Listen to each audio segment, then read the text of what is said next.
Hey everybody, welcome to day 2 of this week's Morning Manna. All this week we're looking at promises that relate to our present sermon series. It's complicated. And our focus is on the message for this week entitled Managing Transitions. More particularly, we're going to be covering 6 transition promises throughout this whole series. So the context of this promise, and I love this promise, is found where Joshua is leading the people out of slavery into the promised land. And God comes to him and says this to him, Joshua chapter 1 verse 9, "Have I not commanded you, be strong and courageous, do not be afraid, do not be discouraged, for the Lord your God will be with you wherever you go." He starts off with, "Have I not commanded you?"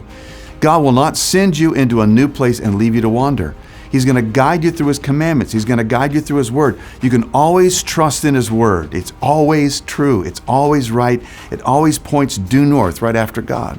So the next thing He says is, don't be afraid. Why would He say that? Because it's normal to fear a transition because you've never been here before. It's a new season. It's a new place. It's a new destination. It's normal to have those kinds of feelings. So God says, don't be afraid.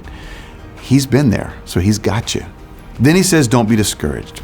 You don't have the required skill set to manage this transition, to manage this new season. That's why He's called you here, to build you and to teach you to trust in Him, to teach you how to go deep in Him and to really lean on Him during this time. But the best promise of all is this one.